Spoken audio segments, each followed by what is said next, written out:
Okay, അപ്പോൾ നമ്മൾ ഇന്നത്തെ വീഡിയോ നമ്മൾ നോക്കാൻ പോകുന്നത് 75,000 രൂപയുടെ ബഡ്ജറ്റിൽ നമുക്ക് ബിൽഡ് ചെയ്യാൻ പറ്റിയ ഏറ്റവും ബെസ്റ്റ് പി സി ആണ്.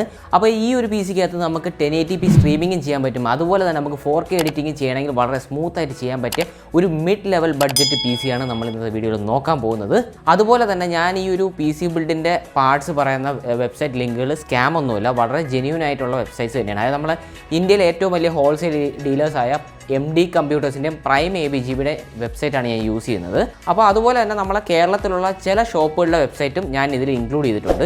അപ്പോൾ എന്തുകൊണ്ടാണ് MD കമ്പ്യൂട്ടേഴ്സിൻ്റെയും പ്രൈം ABGBയുടെ വെബ്സൈറ്റ് യൂസ് ചെയ്യുന്നത് വെച്ചാൽ നമ്മുടെ ഇവിടുത്തെ കേരളത്തിലുള്ള ലോക്കൽ മാർക്കറ്റിലെ പ്രൈസും MD കമ്പ്യൂട്ടേഴ്സിൻ്റെ പ്രൈസും ഓൾമോസ്റ്റ് സെയിം ആണ്. അപ്പോൾ നിങ്ങൾക്ക് ആ ഒരു പ്രൊഡക്റ്റിൻ്റെ പ്രൈസ് അറിയാൻ വേണ്ടിയിട്ടാണ് ഞാൻ ഈ ഒരു വെബ്സൈറ്റ് യൂസ് ചെയ്യുന്നത്. അപ്പോൾ ആമസോണിലൊക്കെ പ്രൈസ് വളരെയധികം കൂടുതലാണ്. സോ എന്ത് തന്നെയായാലും നമുക്ക് നമ്മളെ PC ബിൽഡ്.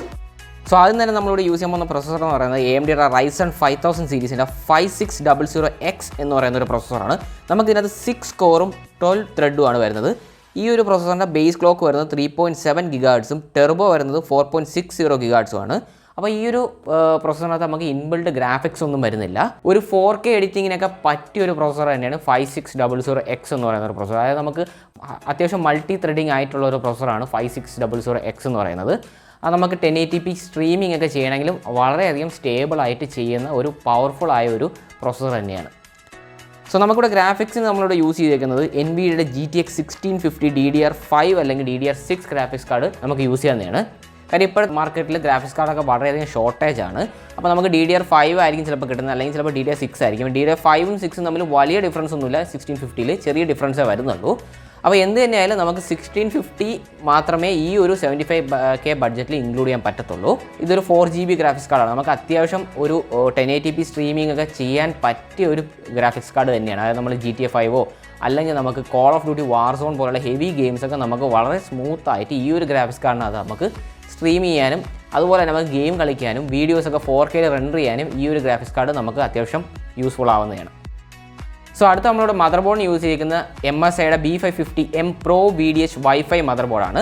നമുക്ക് ഈ ഒരു മദർ ബോർഡിനകത്ത് ഇൻബിൽഡ് Wi-Fi വരുന്നുണ്ട്. അതുപോലെ നമുക്ക് 4 RAM സ്ലോട്ട് വരുന്നുണ്ട്, പിന്നെ 2 NVMe സ്ലോട്ട് വരുന്നുണ്ട്.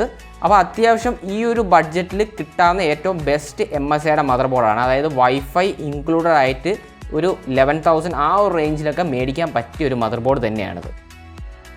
സോ അടുത്ത നമ്മളോട് RAM യൂസ് ചെയ്യാൻ പോകുന്നത് ADATയുടെ XPG Gamixൻ്റെ 8GB DDR4 3200 MHz 2 RAM sticks ആണ്. 8GB 16GB ടോട്ടൽ റാമാണ് ഇവിടെ യൂസ് ചെയ്യുന്നത്. അപ്പോൾ എല്ലാ വീഡിയോയിലും ഞാൻ ADATയുടെ റാമാണ് പറയുന്നത്. കാര്യം നമുക്കൊരു ബഡ്ജറ്റിൽ മേടിക്കാൻ പറ്റിയ ഏറ്റവും ബെസ്റ്റ് റാമാണ് ADATയുടെ റാം. നമുക്ക് ഇതിനകത്ത് ഹീറ്റ് സിങ്ക് വരുന്നുണ്ട്, പക്ഷേ RGB കാര്യങ്ങളൊന്നും വരുന്നില്ല. അതുകൊണ്ട് ഈ ഒരു ബഡ്ജറ്റിൽ കിട്ടാവുന്ന ഏറ്റവും ബെസ്റ്റ് റാം തന്നെയാണ്. സോ അടുത്ത നമ്മളോട് സ്റ്റോറേജിന് യൂസ് ചെയ്യുന്ന WDയുടെ ബ്ലൂ എന്ന് പറയുന്ന 512GBയുടെ NVMe ആണ്. കാര്യം ഒരു 75K ബഡ്ജറ്റിൽ നമുക്ക് 512GB NVMe നമുക്ക് മാക്സിമം എടുക്കാൻ പറ്റത്തുള്ളൂ. നമ്മൾ 1TBയുടെ ഹാർഡ് ഡിസ്ക് എടുക്കുകയാണെങ്കിൽ പ്രൈസ് മുകളിലോട്ട് പോകും. അതിനേക്കാളും ഒരു ബെറ്റർ ആയ ഓപ്ഷൻ എന്ന് പറയുന്നത് നിങ്ങൾക്ക് കുറച്ചുകൂടെ ബഡ്ജറ്റ് റേസ് ചെയ്യാനുണ്ടെങ്കിൽ ഇതിനകത്ത് 2 NVMe സ്ലോട്ട് വരുന്നുണ്ട്. അപ്പോൾ നമുക്കൊരു 512GB ഇപ്പോൾ ഇൻക്ലൂഡ് ചെയ്തിട്ട് നമുക്ക് ഫ്യൂച്ചറിൽ വേണമെങ്കിൽ ഒരു 512GB NVMe ഇൻക്ലൂഡ് ചെയ്യാം, അല്ലെങ്കിൽ ഒരു 1TBയുടെ NVMe വേണമെങ്കിൽ ഇൻക്ലൂഡ് ചെയ്യാം, അല്ലെങ്കിൽ ഒരു നോർമൽ SSD വേണമെങ്കിൽ നമുക്ക് ഇതിനകത്ത് യൂസ് ചെയ്യാവുന്നതാണ്. അപ്പോൾ ഇപ്പോഴത്തെ ആവശ്യത്തിന് നമുക്ക് 512GB NVMe ഈ ഒരു ബഡ്ജറ്റിൽ നമുക്ക് ഇൻക്ലൂഡ് ചെയ്യാൻ പറ്റത്തുള്ളൂ. സോ അടുത്ത് നമ്മൾ യൂസ് ചെയ്യാൻ പോകുന്ന പവർ സപ്ലൈ എന്ന് പറയുന്നത് 550 വാട്ടിൻ്റെ 80+ ബ്രോൺസ് പവർ സപ്ലൈ ആണ്. നമുക്ക് ഫ്യൂച്ചറിൽ ഗ്രാഫിക്സ് കാർഡ് അപ്ഗ്രേഡ് ചെയ്യണമെങ്കിലും ഒരു 3060 Tiയിലോട്ട് പോവുകയാണെങ്കിൽ പോലും ഈ ഒരു 550 വാട്ടിൻ്റെ പവർ സപ്ലൈ നമുക്ക് ഏകദേശം സഫീഷ്യൻ്റ് ആയിരിക്കും. അല്ലെങ്കിൽ നിങ്ങൾക്ക് കുറച്ചും കൂടെ ഒന്ന് എക്സ്റ്റെൻഡ് ചെയ്യാൻ പറ്റുമെങ്കിൽ ഒരു 650 വാട്ടിൻ്റെ പവർ സപ്ലൈ ഇൻക്ലൂഡ് ചെയ്യാം. പക്ഷേ നമുക്ക് ഫ്യൂച്ചറിൽ അപ്ഗ്രേഡ് ചെയ്യുകയാണെങ്കിൽ പോലും 550 വാട്ടിൻ്റെ പവർ സപ്ലൈ സഫീഷ്യൻ്റ് ആയിരിക്കും.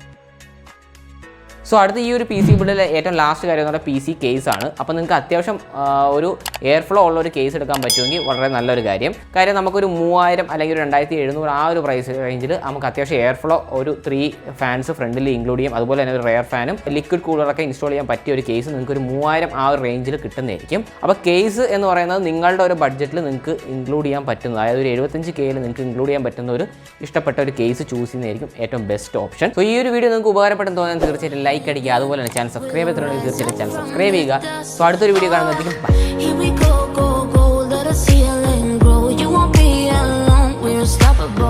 Don't be afraid to show what we're going for. This is what we know.